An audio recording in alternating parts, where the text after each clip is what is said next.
નમસ્કાર મિત્રો, દેશ અને દુનિયાના સુપરફાસ્ટ સમાચારમાં તમારું સ્વાગત છે। ભાવનગર જિલ્લામાં તલ મર્યાદિત વાવેતર વચ્ચે ભાવ ઊંચકાયા છે। 5 વર્ષમાં મણના ભાવમાં 1000 રૂપિયાનો વધારો થયો છે। દાંતા નજીક એસટી બસ ઢાળ ન ચડી શકી અને 50 ફૂટ ઊંડા ખાડામાં ખાબકી 8 જેટલા મુસાફરોને નાની મોટી ઈજાઓ થવા પામી છે। સરકારી નોકરીઓમાં આવી રહી છે મોટી ભરતી। CAPFમાં 1 લાખથી વધુ જગ્યા ખાલી, 72,000 પદો પર ભરતી પ્રક્રિયા શરૂ। યુક્રેન સહિત 10 દેશોમાં વસ્તી ઘટી રહી છે। યુક્રેનમાં એક જ વર્ષમાં 8.10% જેટલી વસ્તી ઘટી ગઈ છે। પાકિસ્તાનના ખૈબર પખ્તુનખ્વામાં આતંકી હુમલામાં 6 જવાનો ઘાયલ થયા છે। 2025માં 560 આતંકી હુમલામાં 1904 લોકોના મોત થયા છે।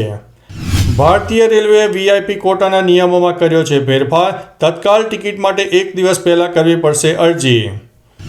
ભારતીય કબડ્ડી ટીમનો પૂર્વ કેપ્ટન ગંગા નદીમાં તણાયો હતો, માંડ જીવ બચ્યો।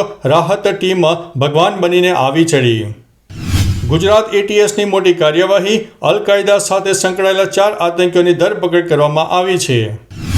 2025ના પ્રથમ 6 મહિનામાં નેશનલ હાઈવે પર અકસ્માતમાં 26,770 કેસ નોંધાયા છે, જેમાં અનેકના મોત પણ થયા છે।